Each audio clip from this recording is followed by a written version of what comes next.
Welcome to education temple, your own learning platform.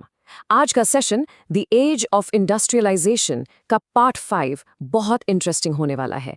तो notebook ready रखिए, focus बनाए रखिए और वीडियो को एंड तक जरूर देखिए। जो लोग नए हैं चैनल को सब्सक्राइब कर लीजिए ताकि आपको हर इंपॉर्टेंट क्लास का नोटिफिकेशन सबसे पहले मिले। चलिए शुरू करते हैं बिना टाइम वेस्ट किए। तो हम सबके दिमाग में एक पिक्चर बनी हुई है, राइट? कि जैसे ही इंग्लैंड से बड़ी बड़ी नई नई मशीन्स आईं, वहां हमारे हाथ से कपड़ा बुनने वाले वीवर्स की लाइफ का पैकअप हो गया, game over.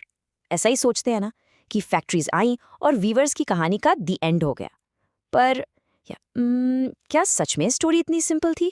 Let's find out. लेकिन कहानी में ट्विस्ट तो अभी बाकी है मेरे दोस्त। जब हिस्टोरियंस ने रिकॉर्ड्स चेक किए तो पता चला कि टोटल इंडस्ट्रियल वर्कफोर्स में फैक्ट्री वर्कर्स का नंबर आटे में नमक के बराबर था, बहुत ही छोटा सा हिस्सा। तो सवाल ये है कि बाकी सब लोग कहाँ थे, क्या कर रहे थे? यही पजल तो आज हम सॉल्व करने वाले हैं। सच तो यह है कि सभी व्यूअर्स का दी एंड नहीं हुआ था। इनफैक्ट कहानी एक नहीं, दो चल रही थी, बिल्कुल एक टीवी सीरियल की तरह। दो अलग अलग परिवार और उनकी अलग अलग किस्मत। इंडस्ट्रियलाइजेशन का असर सब पर एक जैसा नहीं पड़ा। तो चलिए मिलते हैं व्यूअर्स की इन दो टीम से। ओके, सो स्क्रीन पर देखिए, ये है हमारी दो टीम्स। लेफ्ट साइड में है टीम कोर्स क्लॉथ। ये लोग सस्ता डेली यूज वाला कपड़ा बनाते थे आम आदमी के लिए। और राइट साइड में है टीम फाइन क्लॉथ। ये थे आर्टिस्ट्स जो महंगा डिजाइनर टाइप कपड़ा बनाते थे अमीर लोगों के लिए, जैसे कि बनारसी साड़ियां। और गेस व्हाट, इनकी किस्मत का ग्राफ भी बिल्कुल इनके कपड़ों जैसा ही था। एक का फ्लक्चुएटिंग और दूसरे का एकदम स्टेबल। पहले बात करते हैं टीम कोर्स क्लॉथ की। बेचारों की लाइफ का रिमोट कंट्रोल उनके हाथ में था ही नहीं। उनका पूरा बिजनेस एक ऐसी चीज पर डिपेंड करता था जिसका सीजन हमेशा अनप्रिडिक्टेबल रहता था। और ये था उनकी प्रॉब्लम का डोमिनो इफेक्ट। देखो, इनके मेन कस्टमर्स कौन थे? गांव के गरीब लोग। अब जब भी फसल खराब होती थी या अकाल पड़ता था तो उनके पास रोटी खरीदने के पैसे नहीं बचते थे।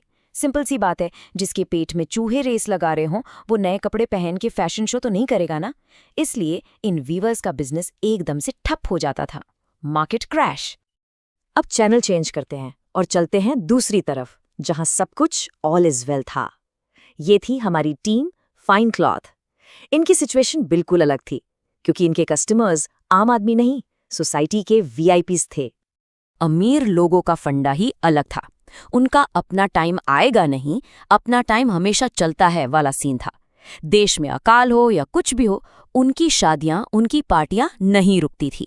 इसीलिए बनारसी साड़ियों की डिमांड पर फैमिन का एफ तक असर नहीं करता था। उनके कस्टमर्स परमानेंट थे तो उनका बिजनेस भी परमानेंट था। तो अब आपके दिमाग में एक सवाल जरूर आ रहा होगा कि भाई, ये फैक्ट्रीज वाले इतने स्मार्ट थे तो उन्होंने इन वीवर्स के सीक्रेट डिजाइन्स कॉपी क्यों नहीं कर लिए? आखिर मशीन वर्सेस मास्टरपीस की इस जंग में जीता कौन? चलिए पता करते हैं। ये है केबीसी का 7 करोड़ का सवाल। आखिर उस टाइम की टेक्नोलॉजी में ऐसा क्या झोल था कि वो एक खूबसूरत बनारसी साड़ी का बॉर्डर तक कॉपी नहीं कर पाई? सोचो सोचो, मशीन तो कुछ भी कर सकती है, या फिर उसकी भी कोई लिमिट्स होती हैं? और जवाब है बिल्कुल लिमिट्स होती हैं बॉस। मशीन प्लेन कपड़ा तो किलोमीटर के हिसाब से बना सकती थी, नो प्रॉब्लम। लेकिन जहां डिजाइन में कॉम्प्लेक्सिटी आती, जैसे साड़ियों के डेलिकेट हाथ से बुने हुए बॉर्डर्स या मद्रास की फेमस लुंगीज, वहां मशीन के सर्किट्स शॉर्ट हो जाते थे। ये काम सिर्फ एक आर्टिस्ट के हाथ और उसकी इमेजिनेशन का था। और यही थी इन वीवर्स की असली सुपर पावर। तो टीम फाइन क्लॉथ मैच जीत गई, वो सर्वाइव कर गए। लेकिन क्या सर्वाइवल का मतलब ये था कि उनकी लाइफ एकदम सेट थी, आयशो आराम में कट रही थी? क्या वो लोग करोड़पति बन गए? चलिए देखते हैं उनके सर्वाइवल का असली सच। यहाँ एक बहुत इंपॉर्टेंट लाइफ लेसन है। सर्वाइवल हमेशा प्रॉस्पेरिटी नहीं होता। सच्चाई ये थी कि इन वीवर्स की जिंदगी भी कोई फूलों की सेज नहीं थी। उन्हें दिन में 12 से 14 घंटे काम करना पड़ता था। और अकेले नहीं, पूरा परिवार, उनकी वाइफ, उनके बच्चे, सबके सब काम में लगे रहते थे। इतनी मेहनत के बाद भी कमाई बस गुजारे लायक ही हो पाती थी। तो हाँ, उनका काम जिंदा था, पर जिंदगी आसान बिल्कुल नहीं थी। तो इतनी सारी कहानियों के बाद आते हैं सबसे बड़े सवाल पर। इंडिया की इंडस्ट्रियल इकोनॉमी में इन वीवर्स का रोल आखिर था क्या? क्या ये बस पुराने जमाने के एंटीक पीस थे जिनको साइड में रख दिया गया? बिल्कुल नहीं, ये थे छोटे पैकेट बड़ा धमाका। इस चार्ट को ध्यान से देखिए। इंडिया की टोटल इंडस्ट्रियल प्रोडक्शन का ये जो बड़ा सा ब्लू स्लाइस है ना, ये बड़ी बड़ी फैक्ट्रीज का नहीं है। ये इन्हीं स्मॉल स्केल हैंडलूम इंडस्ट्रीज का कंट्रीब्यूशन था। फैक्ट्रीज तो बस एक छोटा सा कॉर्नर पीस थी। मतलब साफ है, इंडिया की इंडस्ट्रियल गाड़ी का इंजन फैक्ट्रीज नहीं, ये वीवर्स थे। तो दोस्तों, आज का सेशन यहीं तक था। मुझे उम्मीद है आपको सब कुछ क्लियर हो गया होगा।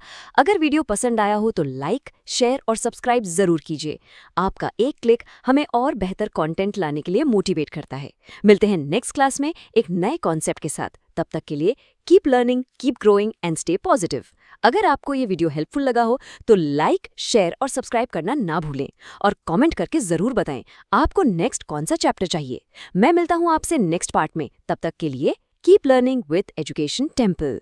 और हाँ, अगर आपको क्लास 8th to 10th किसी भी सब्जेक्ट के नोट्स चाहिए तो तुरंत व्हाट्सएप कीजिए 7014242188 और 8559886634 पर। ये पॉडकास्ट था एजुकेशन टेम्पल की तरफ से, जहां हम स्टूडेंट्स को फैमिली के जैसे समझते हैं और एजुकेशन को एक इमोशन बनाते हैं, राइट?